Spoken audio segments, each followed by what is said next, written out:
Bienvenidas y bienvenidos a este seminario del Instituto Nacional de Salud Pública, un espacio que nos convoca para reflexionar, compartir conocimientos y fortalecer nuestras acciones en favor de la salud pública.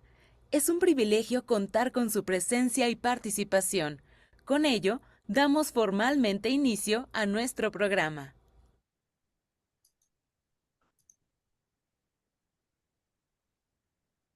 Muy buenas tardes, mi nombre es Martín Layú, soy profesor investigador del Instituto Nacional de Salud Pública y coorganizador de este seminario de prevención y control de cáncer.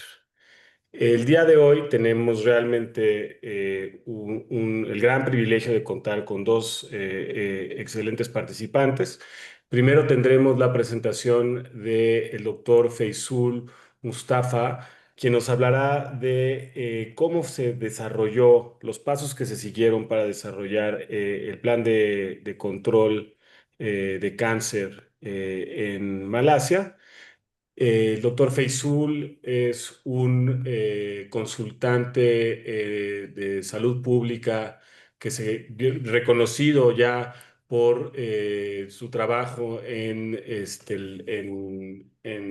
enfermedades no transmisibles en Malasia. Ha trabajado en el Instituto Nacional, en el Instituto perdón, en el Ministerio de Salud de Malasia y actualmente es el director del Departamento de Salud del Estado de Perak y es el responsable de toda la planeación, coordinación e implementación de todos los programas médicos y de salud pública. Antes, en su rol la Secretaría de Salud, fue responsable del desarrollo de varios planes estratégicos nacionales de control de enfermedades no transmisibles. Actualmente también el doctor Feisul es miembro del Consejo, es miembro del Consejo Internacional asesor de la Universidad de las Naciones Unidas y del Instituto Internacional de Salud Global y es miembro del grupo asesor en política el Fondo Internacional de Investigación en Cáncer. Entonces, muchas gracias, doctor Feisul, por estar con nosotros. También tenemos como comentador al doctor Oscar Arrieta. El doctor Oscar Arrieta es médico cirujano de la UNAM, internista y oncólogo médico. Pasó tiempo en el MD Anderson Cancer Center. Desde 2005 ha sido investigador y clínico en el Instituto Nacional de Cancerología, donde actualmente es el director general y es el fundador de la unidad de tórax de esta institución. El doctor Arrieta es miembro del Sistema Nacional de Investigadores e Investigadores nivel 3. Tiene más de 400 publicaciones en revistas de alto impacto y más de 32,000 citas internacionales. Muchísimas gracias, doctor Arrieta, por estar aquí. Thank you so much, Dr. Faisal Mustafa, for being with us. Please, you can go ahead and put up your slides. Lo que haremos es que el doctor Faisal presentará por 30 minutos, seguido por un comentario del doctor Arrieta de entre 5 y 10 minutos y abriremos a preguntas del público. Muchísimas gracias. Thank you so much, Dr. Mustafa. So can I start now? Is it Martin? Yes, please go All ahead. right. All right. So good morning, everyone. Oh, sorry. Good morning for me. Good evening. Good afternoon for all of you. Thank you very much, Martin, for the invitation for me to share Malaysia's experience developing the cancer control plan. So my name is Faisal. I was the person responsible for developing this plan way back in 2019 and 2020. So what I intend to do in the next 30 minutes is to share my experience and my reflections with regards to the work that I have done. So just by way of introduction, Malaysia is much smaller in terms of population and size compared to Mexico. We have a population of 34.1 million. And if you look at the population pyramid, we are moving away from the pyramid shape, moving towards the barrel shape, as you can see the narrowing at the bottom. Our life expectancy right now for both males and females is 75.3 years. We are classed as a high male income country, very much like Mexico. And the causes of death, as you can see on the right side of the slide, cancer right now ranks number 5 in total.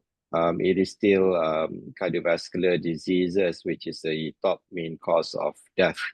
However, cancer is fast growing as the main cause of death for Malaysians right now. So why cancer policy matters? Like all countries, especially middle-income countries, we are faced with a growing cancer burden. It is among the top causes of death. We also face late diagnosis, where our data shows that 60% of cancers, for various reasons, it's not just of lack of access, it's for stage 3 and stage 4 across. We know that from our data, 1 in 10 Malaysians at risk, and cancer is also a high economic burden. Despite the smaller numbers compared to cardiovascular disease, management of cancers is very expensive. However, we cannot forget about the bigger picture, right?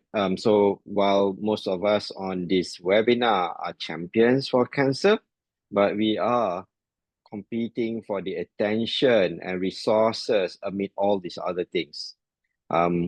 Definitely, both our countries are rapidly aging populations. So it's not just cancer, but the other chronic diseases. Rapid urbanization is also related to many, many health issues. So you compete within that very, very loud and noisy setting. NCD epidemic. So while we talk about cancer, you have also your other cardiovascular disease, diabetes, and also chronic respiratory diseases.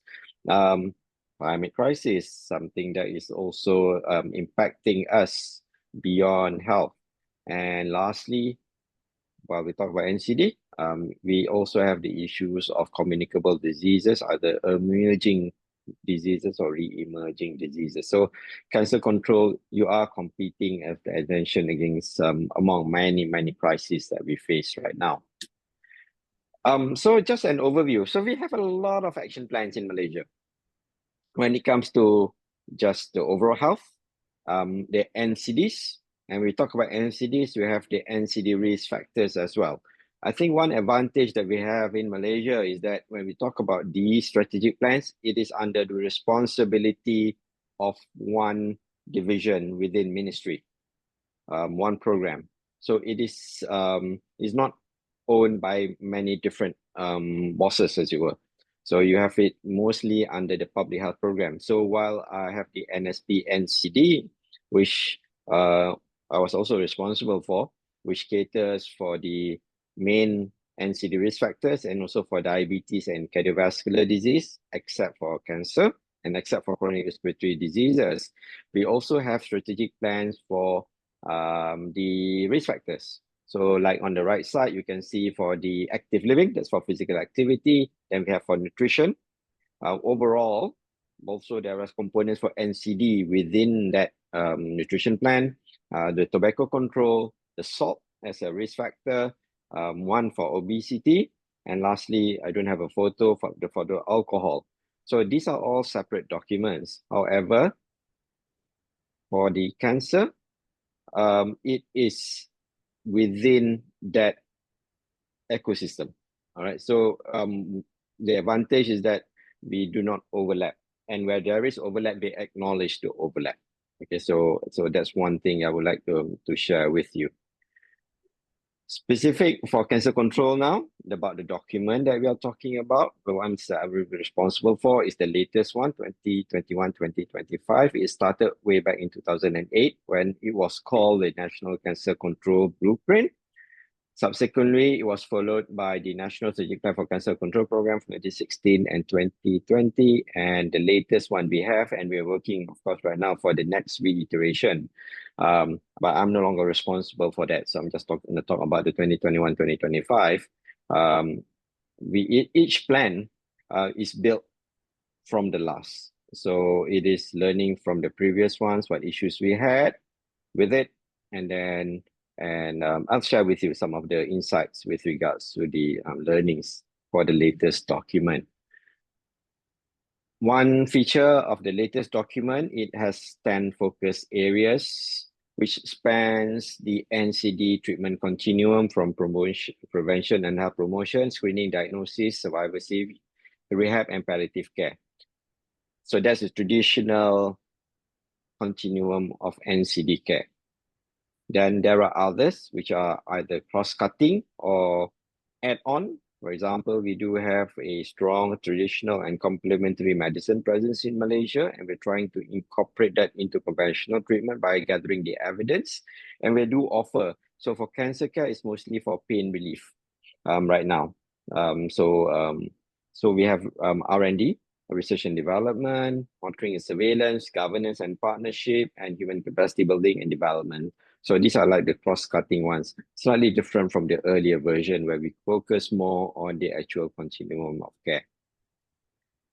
And okay, so I'm going to spend a bit more time on this slide because this basically summarizes the journey that we had from developing the latest version for the cancer control plan. So the first work we did was to evaluate the previous plans. This is done internally. We did not engage a external party, but we engage all the stakeholders. And this engagement we did separately. When I say separate, that means the MOH stakeholders first, and then academia, and then the private sector. Private sector includes not just the private healthcare providers, but also some pharmaceutical companies who are heavily involved with some of the activities. And when I say consultation, it's always about listening. So they do not have a place. When I say private sector do not have a place in decision making, but we do engage them in a consultative manner. In addition, in Malaysia, we have a strong civil society, NGOs, when it comes to cancer care.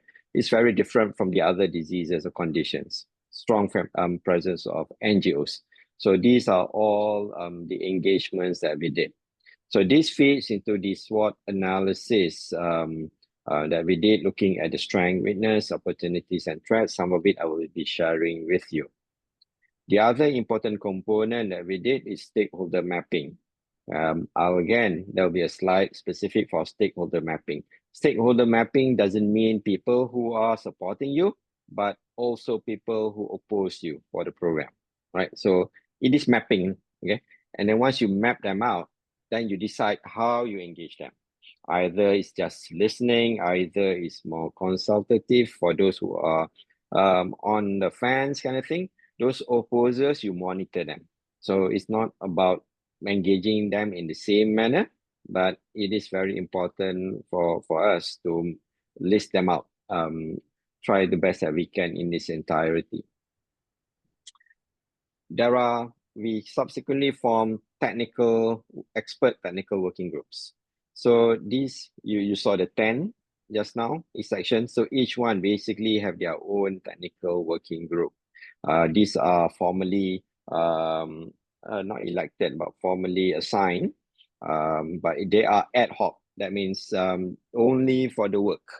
And once the work is done, the TWG dissolves. Okay, so this is not the implementation, but these are the TWGs in developing this. So these are a diverse group of people, can be the oncologists, can be the public health people, can be health promotion people, depending on the 10 pillars that I've shared with you. So if it's traditional and complementary medicine, so there will be experts on TCM on that. And it can be from public, it can be from private, it can be from academia. When I say private, either private healthcare practitioners or from private universities, because we have both public and private universities in Malaysia. Right. The other thing that we did was to think about the main objectives of this document. One thing we learned from the earlier documents, there was just too many things, too many objectives. And when we say objective, that means if you are successful in implementing the strategic plan, what does success looks like? So that's the big picture view. So we need that to be clear so that everybody is working towards the same goal. So the question, I'll just repeat that. If we are successful, how does success looks like to us? Okay. So this is again, something very important for me, because otherwise you have many technical working groups. So they're not necessarily working towards the same direction or the same destination. So we have to make sure that everybody understands this is what success looks like, and everybody should do their piece of work to contribute to that end point. Okay. Of course, we need to benchmark. And for Malaysia, usually we benchmark against a global organization like WHO. And for cancer care, we have IAC as the specialized agency. WHO is a specialized agency in health. IAC is a specialized agency for cancer care within WHO, within the UN family itself. And once we done that, there is also a need from the administrative point of view, ministry, to secure ministerial endorsement and cabinet approval. Why we had to go through that end? Because there are resources implications involved. That means additional manpower, additional budget. So that's why we need to go for that full. So these are all planned from the start. This is not stages, right? I'm just letting you, just breaking it up so that you can see the different components of work that we had to do. And I suppose in Malaysia, we multitask in ministry. So that is why I was involved in all these stages, as it were. My expertise in public health. So I was more involved with the health promotion, early detection for cancer within the TWG myself. But somebody puts it all together. So the main technical working group, I was chairing. Most of the engagements for the stakeholder, especially for external stakeholder outside of Ministry of Health, I was chairing. So this is another key thing, having that one person and who are able to know all the different moving parts. It is quite a bit of work actually. If you have too many hits, it will be very difficult for you to ensure that everything is coherent, you're all together, and that you're moving in the same direction, and not have one of the TWG more dominant than the other. That's one thing. And the other thing is to make sure that all the resources are coordinated as well. Because the danger is sometimes if TWG need their own resources, obviously, and there will be overlap. And we need to have someone to put it all together. All right. For effective cancer care, it is not the job of just the government. In this day and age of resources limitation, it is important for us to work together, but to understand the role, to understand the governance, and to understand for the government, as it were, for the public healthcare sector, to manage any conflict of interest, and also to ensure that accountability is there. All right. So we have government ministries, and even within MOH, it's not just Ministry of Health, it is also the other related ministries, Ministry of Education, for education and promotion. Ministry of Women, because we do have Ministry of Women and Community, that looks at the welfare component, and there is a welfare component within cancer care, right? It's not just during the treatment, but also during the surviving cancer. Not just rehab and palliative care, but once you survive, there is a stigma attached to it. Sometimes it's difficult to get back jobs. So you need that the other ministries to be on board as well. We have the private sector, say civil society, healthcare providers, clinical experts, and academic institutions as well. So it is not just the meetings. For me, it is about building relationship. And this is something which is important to me throughout my years working in the policy making space. within ministry, not just for cancer, but also for the non-communicable diseases. You need to be a relationship, because when you want to negotiate for things, you need trust. And for people to trust you, they need to know you. So that is another key work, which I think is very important for the leaders within the public healthcare sector to do. It's not just focusing on the technical aspect of the work, but also for building network and relationship, especially for your key stakeholders. And this is where it is important for you to map out the stakeholder mapping, okay? So this is just one example. There are many ways to do your stakeholder mapping. So this is how I do it. This is looking at the influence for the vertical axis versus the horizontal axis, the interest. So let's say tobacco company, they are an important stakeholder. So they are very high influence. That means they are at the top. However, they have very low interest. So they'll be on the left upper quadrant. Okay. Ministry of Finance is there because, yes, they are very influential, but competing interests, not necessarily want to spend money on cancer care. They got other priorities as well. So that's why they sit there. And where they sit on these metrics will determine how you engage them, the method you engage them. And this is not just about organization, this is about individuals.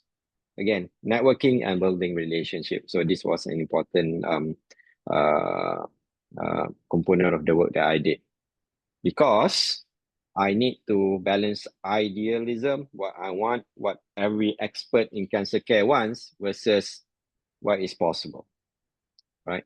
So of course we want comprehensive screening. No way it can be done for many reasons. It's not just about money, it's about the public acceptance for screening as well. So it is for NSP CCP, for example. These are just examples. We take a phase screening approach. That means only selected cancers, for example. So right now in Malaysia, it's mostly breast, cervical, and colorectal. We're only running out colorectal. Lung cancer is a high burden, but we don't have the resources yet. So there's no lung cancer screening program in Malaysia at the moment. It's not that we don't want to, but we are taking a pragmatic approach. It's not something we can do right now with the resources that we have. And so on, essential treatment first, growing the workforce, and better registry. So it is about being realistic, about having it measurable, but having the end point in mind as well, because better small step implemented well, rather than a grand plan, which is just, this is what we learned from the earlier version, because they had grand plans. But we reviewed after 5 years, we were not getting anywhere much, lack of resources. So when you have limited resources, you need to focus it on certain things. And that is the difficult bit. That is what you need to focus on. Then that's where the negotiation skills comes in, right? So we also learn from others. So we look at the other countries as well, like Bhutan, like Thailand, and UK, and WHO, IAC as well. So it's about not just fully not adopting, but looking and adapt, because context is everything. And what we've learned, and this is an honest reflection from me personally being involved with this, we had strong political ownership and commitment for cancer control, but sometimes this doesn't necessarily translate to the resources that we require. But I would say that is a strength. Robust partnerships with civil society, and the other advantage, we have established cancer registry. It's a bit slow sometimes. The report comes out quite delayed a few years, but it is there. There are persistent gaps, and I think people working in Mexico can relate to this as well, because some of these are the same. We have fragmented implementation across states. We're not as big as Mexico, but we are 15 states, and inconsistent resource allocation. We have funding constraints and also data quality issues. And for me, and right now, the priority actions is to strengthen the governance and trying to integrate cancer service into our UHC benefit package, because we are transforming our healthcare system in Malaysia. The current healthcare system is not sustainable with the current scenario. And digital health is a big thing. So investing in digital health is another priority item for Malaysia right now. And driving policy change in low and middle income countries. Several things, again, more reflections, sharing with you. When you look at evidence, it is evidence with context. That means within your context, within Malaysia's context, and for my guidance and for my colleagues in Mexico, we'll be looking at your context as well, because we need to base it on evidence, right? Everybody talks about evidence-based medicine nowadays. And even policy making, we have to look at the evidence as well. Those working in policy space knows, policy making space know that windows of opportunity is something important. Public health basically political.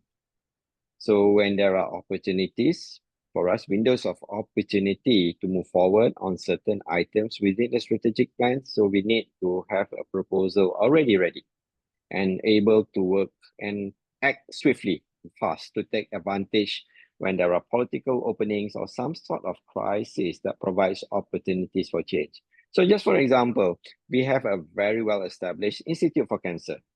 The reason for me it came into existence is because the wife of the previous Prime Minister suffered from cancer. So it was that provided the impetus of setting up our Institute for National Institute for Cancer in Malaysia. So it was an unfortunate incident, and she passed away because of cancer, but it provided us an opportunity to set it up. We're trying to set up additional cancer centers, but it has been not as easy as setting up it the first time, because that opportunity was then, not now. Build stakeholder coalitions.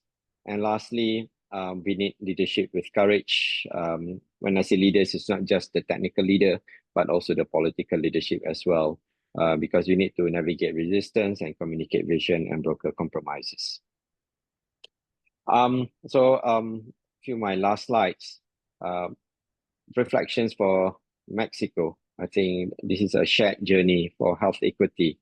So despite the physical distance and also the cultural distance, there are shared common grounds for me. We are both middle-income countries. We face similar health transitions. We do have federal challenges and also health inequities. Right? Shared strength, what I've read and what I've learned for Mexico, there are also very strong primary healthcare networks. You have very strong commitment to UHC, universal health coverage. You also have vibrant civil society and patient advocacy. And the challenges, as listed here, not meant to be extensive. The geographic disparities for access, resource constraints, and the dual public-private systems and the increasing NCD burden that you see in Mexico, very much that we see in Malaysia as well. So what I see as reflections, what we can do is to embed in the overall NCD agenda. Yes, we all fight for cancer, but we need to be able to be part of the NCD because we need to talk about the patient themselves, right? Patient-centered care. If we are successful with cancer care, they will survive cancer, but they will die of something, and they'll probably die of a cardiovascular disease, right? So that big picture, we need to be able to embed cancer clearly within the NCD agenda for the country. Seize policy windows, the second box, we need to be policy ready. So whatever proposals that comes up from the strategic plan that we've developed has to be ready to move very fast. Should there an opportunity present itself, either strong leadership or a crisis that presents an opportunity. And lastly, it is about advocacy for cancer care. The advocacy is not just for civil society. Advocacy is also for us working in this space in the public healthcare sector, because we need to convince the other ministries. We need to convince our political masters as well.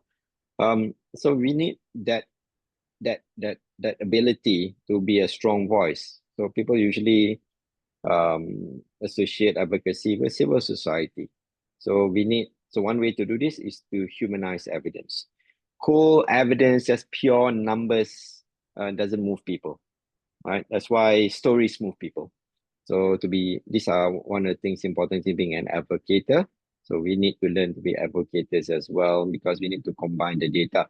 And believe me, you know, stories from cancer survivors are really moving, can be really moving stories. So we need to not just call hard facts from the registries, you know, the number of people diagnosed, incidence rate, survivorship, stage of diagnosis, coverage. That cold numbers sometimes do not move people. Stories move people. Okay, so yes, maybe definitely our challenges differ, but the human story remains the same for cancer survivors, people living with cancer. So yes, so my last slide. So we are on different journeys, obviously, and our plan may differ. But one thing is for sure, our fight is shared. And so, you know, so that we can provide the best for our population. I'll end my discussion there. Thank you very much. And I'll pass it back to Martin. Thank you so much, Dr. Faisul Mustafa. This is it was really clear, really structured talk, and it brings up a lot of things that, and as you mentioned, a lot of commonalities, I think, with Mexico. So now I'm going to pass on to Dr. Arrieta. Dr. Arrieta, agradecemos mucho su participación y bueno, pues pasamos a la sección de un comentario. La idea es que tengamos pues una conversación, entonces bueno, pues adelante con su comentario. Gracias.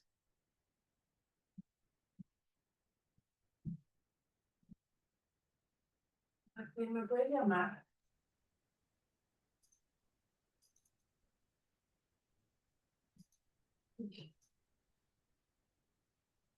Un minuto.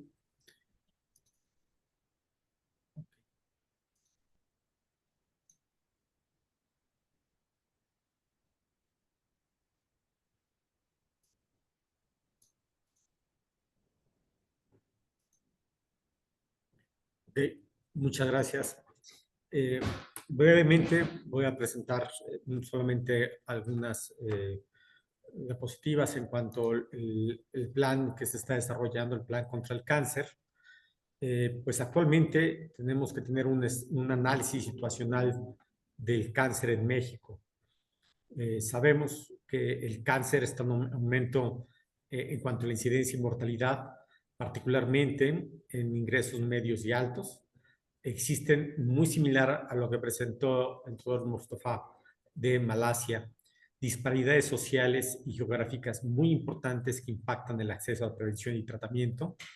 Y por supuesto, estas barreras económicas y geográficas que limitan el tratamiento efectivo de los pacientes.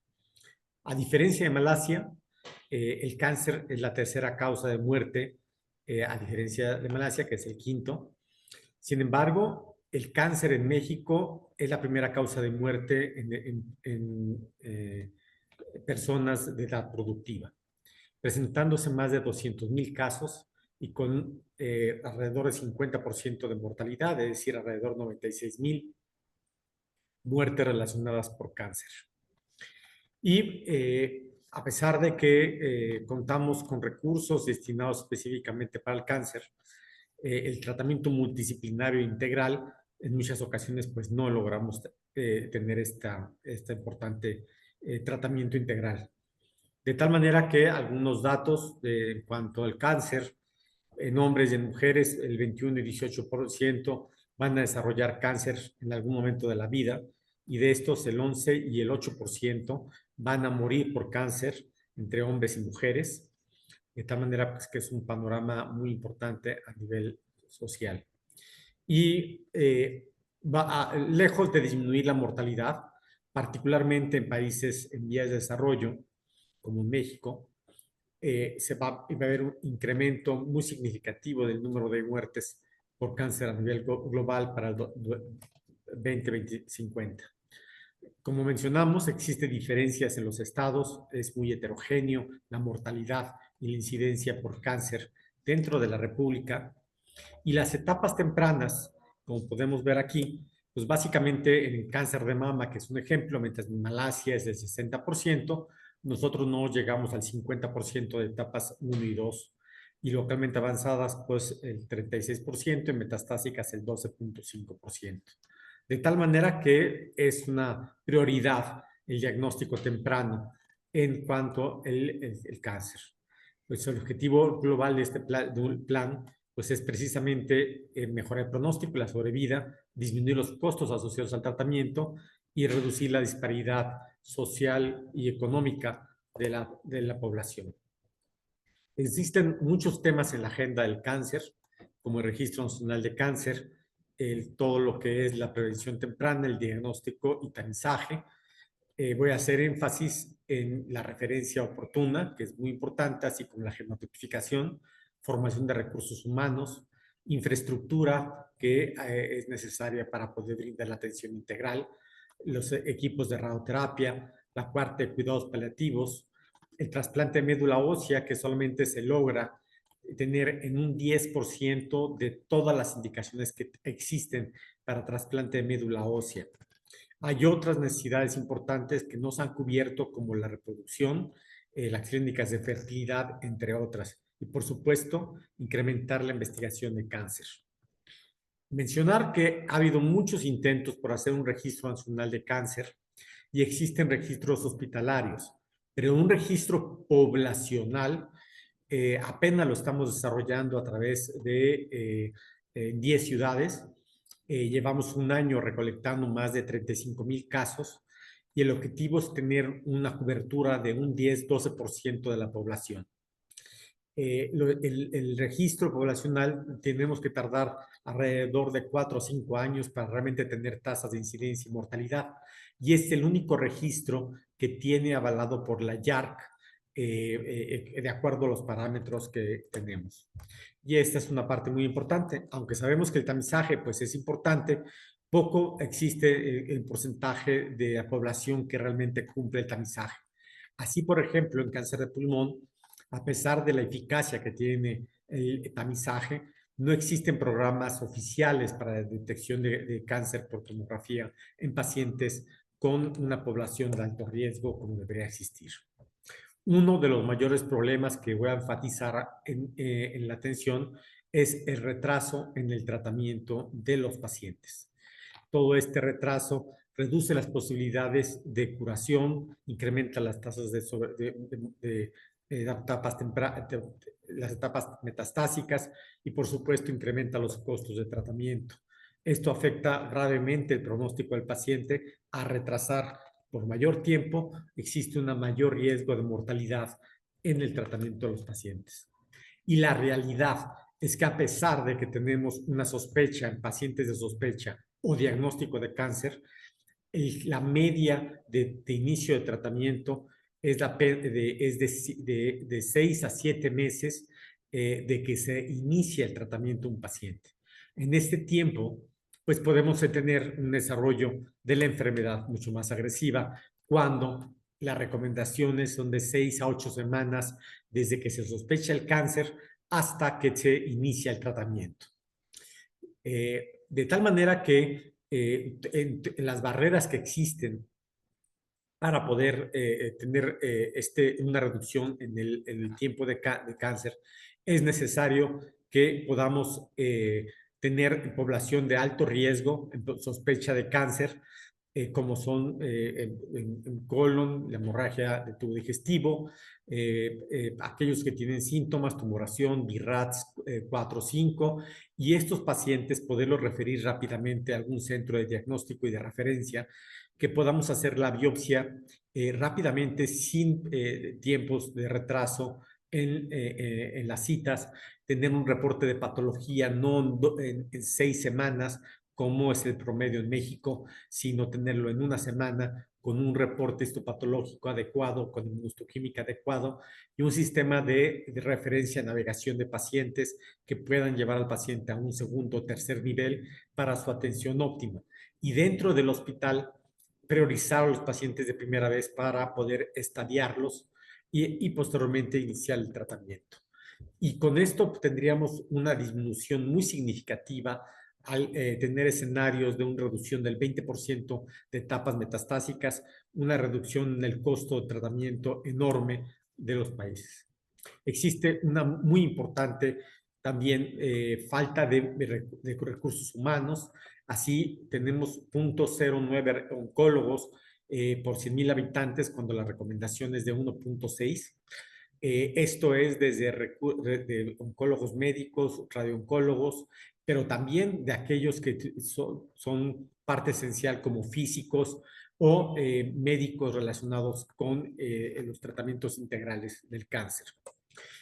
Una parte que carecemos es la genotipificación, es decir, los análisis genéticos del cáncer para poder seleccionar el tratamiento.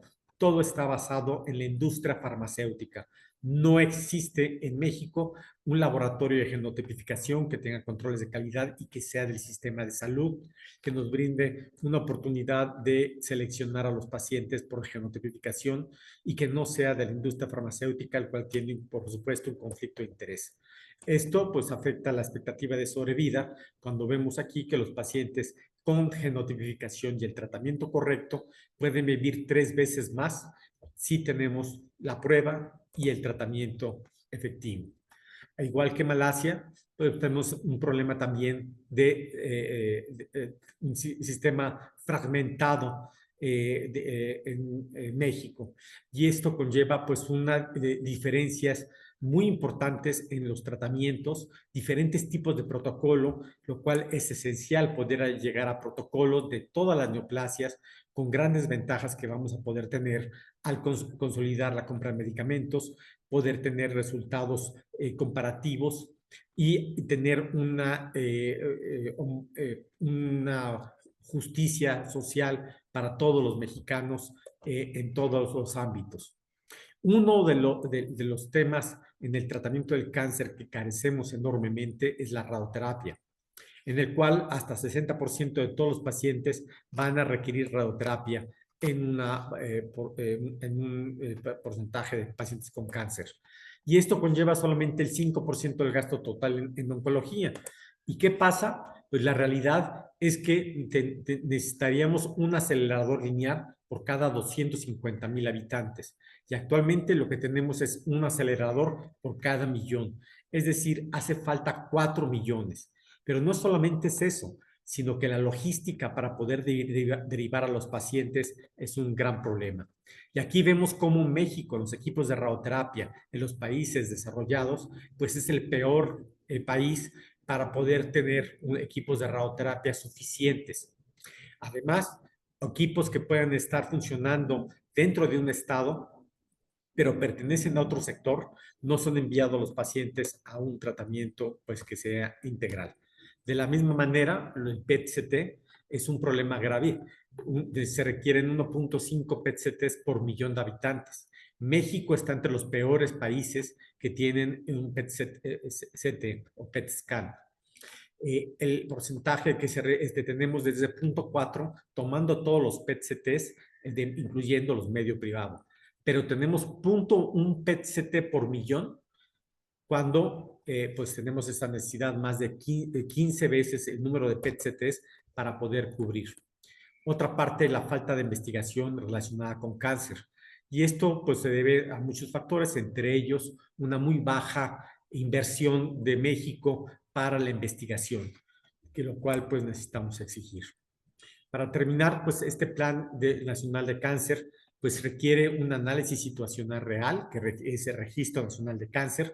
Actualmente no tenemos los datos, se está corriendo el Registro Nacional Poblacional de Cáncer y tener registros hospitalarios que puedan brindar de manera local también información.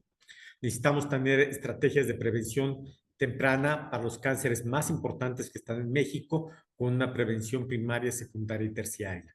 Por supuesto, los mayores retos, tenemos una discrepancia entre las prácticas actuales de tratamiento, hacer manejo del tratamiento homogéneo con protocolos técnicos que involucren a expertos, lo cual en este momento no se tiene de todas las neoplasias, y por supuesto que incluyan a personal de estudios farmacoeconómicos para poder brindar los medicamentos que puedan impactar realmente en la sobrevida y tener prioridad en los tratamientos. Definir los tratamientos objetivos por fase de cáncer, tener métricas de manejo y objetivos estratégicos, y muy importante son los indicadores que reflejan la calidad y la interoperabilidad de la gestión de cáncer. Este plan también requiere tener la planeación a través de implementación del plan, el cual conlleva a un gran esfuerzo y un planteamiento de cómo implementar cada uno de los programas. Es importante poder definir el financiamiento. Teníamos la propuesta de una ley contra cáncer, la cual, por supuesto, tener una ley de contra cáncer, pues haría también diferente, equitativo, que cada neoplasia, cada enfermedad tuviera una ley propia, y además limitaría la priorización para el sector salud. Pero sí es necesario colocar la agenda de cáncer a nivel político y tener este plan de cáncer y identificar las fuentes de financiamiento que podrían ser los impuestos a lo que genera cáncer, como el tabaquismo y la dieta de carbohidratos llena toda la dieta dañina que puede tener. Y por supuesto, tener esquemas de financiamiento y colaboración con la industria farmacéutica. Termino con lo importante de los indicadores para el Plan Nacional de Cáncer, como es la conciencia para estrategia de prevención, el diagnóstico, uso correcto de las herramientas y detección temprana, decisiones de tratamiento, acceso a tratamientos y tratamientos equitativos, homogéneos, protocolos, tratamientos multidisciplinarios, reducir disparidades y reducción de la mortalidad, y el monitoreo de todos los índices que podamos tener en el Plan Nacional de Cáncer. Gracias.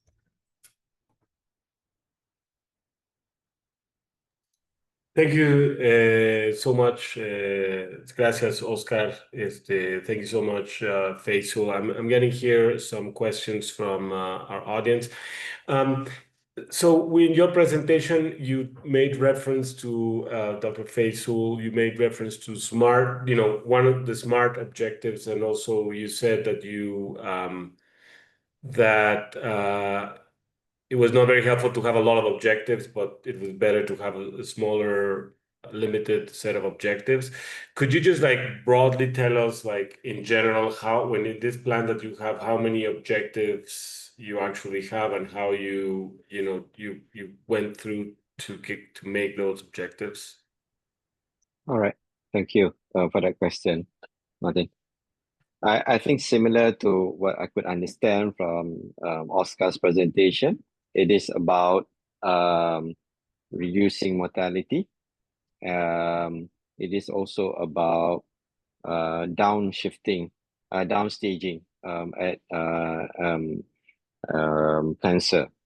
So if we look at the work process, the work process is also developing, monitoring, and evaluation framework. So for us, it was developing a logic model first. So these are done by a small group of people within ministry. So once you have your logic model with your input, your processes, your output, your short-term outcome, medium-term outcome, and long-term outcome, then you can already see what you actually want to measure. And when I say SMART, it's about specific, measurable. Sometimes we put things in which is not easy to measure. And so if it's in the part of the objective, then why are you putting it in when you know you're not going to be able to measure it anyway, So what are kind of things that is difficult to measure? To increase government support, so how do you measure that? Because you're measuring it by something else. So it is about, ultimately, it is about the reducing mortality from cancer for us. So downstaging as well, and ensuring quality of life. So quality of life is something which can be measured. There are already good tools out there, questionnaire-based, specific for cancer. There are tools also, quality of life for general health, but there are also for cancer. And it is possible to measure that. So it's not just looking at, again, disease, but we need to also look at experience for the, so these are the input we got from the civil society. We never thought about quality of life. You know what, that's not really, you know, if you're working as a technical, you just want to cure them, you know what I mean, when you can. So quality of life is also something important, and this we got from civil society. So basically logic model, and then sitting with a group of experts and negotiating with them this few set of endpoints that we want to put in the document. We're not saying the others are not important, but if you have too many things, then it's very hard to focus. The other thing that we did, not really answering your question, Martin, is because there are many cancers, correct? If you talk to the prostate people, of course, they think prostate cancer is the most important thing in the world. You talk to the children's childhood cancer, of course, they think, so the previous document had every single thing in, and it lists out for all of them as objectives. Very difficult. That's idealistic. So while this current document have all the plans for all the cancer, there is a specific part within the document that says we will only focus on these cancers. So this is a part of negotiating. You can open a document, there is appendix and all the action plans for prostate, for all the other cancers are all listed there. But there is a part where we say we will focus on breast, on cervical, and on prostate. On colorectal, sorry. So this upset people, of course. We have lung cancer people, prostate cancer people. So they are a bit upset about it, but it is about this negotiating. We're not saying your cancer is not important, but with our limited resources that we have, this is where we're going to focus our attention. So that's one of the difficult bits of the work that we did, you know, how to make sure people are happy, especially civil society, and yet whatever limited resources. So imagine if you have only like 100 million USD, for example, right? And you have 20 cancers. So logically, you probably break it down to 5 million per each, right? So that everyone's fair, everyone's happy. But with 5 million, you can't do much. So what if with 100 million, everything only goes for 3 cancers, for example, strengthening those, and you can look at this decision based on your data as well, right? From your cancer registry. Yes, your cancer registry may not be as comprehensive as you like it to be, but it does provide you some idea of the burden of cancer. So that I would describe as one of the difficult part of the task when we did, because when we present to the cabinet, we're just saying these are where we want to focus our money on. The other component which we felt important is on the health literacy. People still believe in non-proven therapies in Malaysia. So even when we detect them at stage 1, they will decide to go for alternative non-proven therapies, and means that they come back to us at stage 3, stage 4. So even if, and we also have people who do not present themselves until late stages because of fear, stigma. So you imagine, even if I have money and I could build 10 cancer institutes around the country, I do know for a fact, based on our research, that a good proportion of our population will not go there for treatment or even early diagnosis.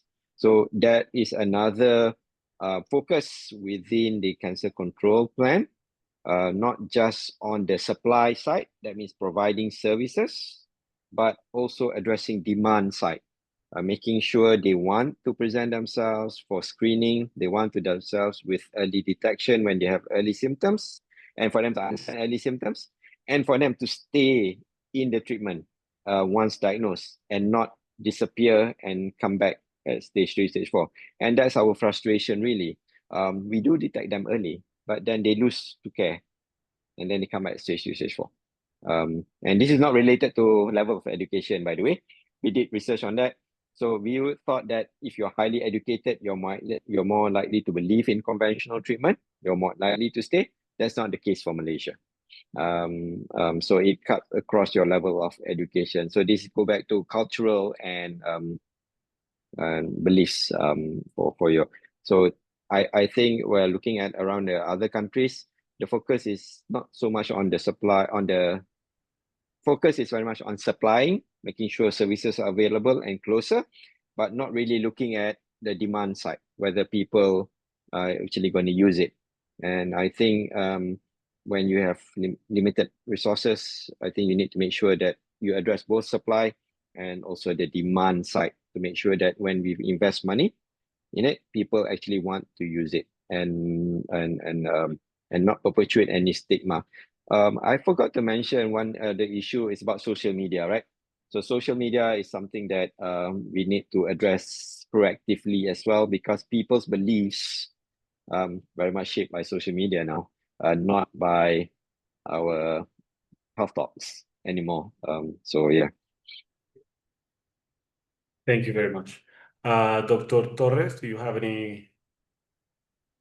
Yeah, thank you so much for both for sharing your experience. I have I'm sorry, I didn't introduce Dr. Torres. She's the co-organizer of the seminar, and she's an investigator at the National Institute of Public Health. Sorry.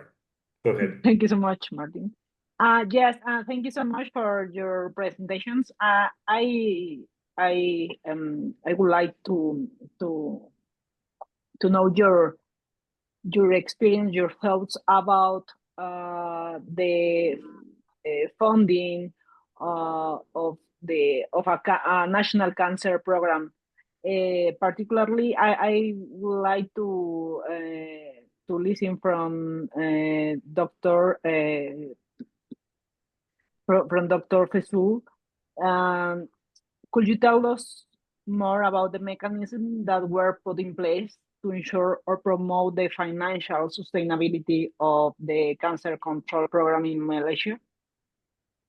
All right. That's an easy question to answer because we don't have. So that's why we need a transformation within the healthcare system in Malaysia. The current funding for public sector is very much tax-based. We don't have social health insurance in Malaysia. So it is basically from the tax. And as you can imagine, that will not be sustainable. But that's what we're doing right now. We also have a very thriving private healthcare sector. And the other worrying trend is that we have a large proportion of patients for healthcare, not just cancer. For healthcare is paying out of pocket. For peer country, we have like about, if you imagine our healthcare expenditure is about 50% public and 50% private, right? Same Mexico. But out of pocket for Malaysia is about 35%. You know, out of that 50 is very high. And if you are cancer, that's definitely not easy to do, right? Maybe for diabetes, it's still possible to pay out of pocket. For hypertension, it is possible, but for cancer, unless you're super rich, yeah. So we are struggling with that. Right now, what is happening is that the government is allocating more and more public funding for health in general across the board, because NCD is going up. And you'll be surprised to know, I think probably the same in your country, end-stage renal failure is much more expensive than cancer care because it's lifelong. Cancer care is limited. You know, you complete your treatment cycle, then it's done. Whereas for dialysis, so there are many places where you need to spend your money on. So yes, we are struggling. And I do not see we can fund it within our current healthcare system. There are already ideas about healthcare financing transformation in Malaysia. Goes back to the political leadership. So the politicians are not ready to make that difficult decision of introducing some sort of social health insurance component. We need that. I firmly believe it cannot come directly fully from the tax, your usual revenue tax. So yep, no. I say easy because I just want to say we don't have enough money. Well, I think there's a little final comment by Dr. Arrieta, I believe. An important point in Malasia plan, cancer plan is the evaluation of the previous national cancer plan. We don't have that continuity in our plan of cancer. Every 6 years, we want to start a new plan. It's the chain of the government. So this is a very important, and it's crucial to continue the plan for evaluation and improve the cancer plan for each country. Right. It is very important. So this is where the technical leadership is very important, and to continue to try as much as you can. Of course, politicians are politicians. I'm not saying I win all my fights. Trying to make things consistent. Every minister have their own thing they want, right? Their own agenda, something they want to put their name on. Obviously. So again, that's the negotiation to give them something that they want, but at the same time trying to keep as much as the original master plan in place. Right. So this is where technical leadership has to have a very important role to play. And that's why I talk about the advocacy skills. I think some of us, because it's a skill that can be learned, it is important for us to be able to speak their language, very much like lobbyists, right? I'm sure you've met lobbyists from the private sector, and from the tobacco company. They were very good at their job. And I think we just need to learn those tricks from them so that we can argue with our political masters as best as they do when they meet our Ministry of Finance or even our presidents or prime minister to make their arguments. So technical, yes, but we need that soft skill negotiation to ensure that we're not going to say to the minister, yes, you're going to have everything that you want, but please give us something in return for us to do something for you. Because we need to understand their life cycle is 4 or 5 years, right? Whereas cancer is a long-term plan. It's not even a 4 or 5 year cycle. You're talking about 20 years, 30 years, right? So if you keep shifting your goalposts, yeah, it'll be very hard for you to reach any destination. Excellent. So thank you. We're on time right now. Thank you so much. Thank you, Dr. Faisal Mustafa, for taking on this seminar. I know it's early for you, so thank you much for waking up earlier today. Muchas gracias, doctor Arrieta. Gracias por su participación. Muchas gracias a todos los que estuvieron aquí. Bueno, pues seguiremos con nuestro ciclo de seminarios y nos vemos el próximo mes. Muchísimas gracias. Thank you, everyone. Bye. Thank you. Gracias.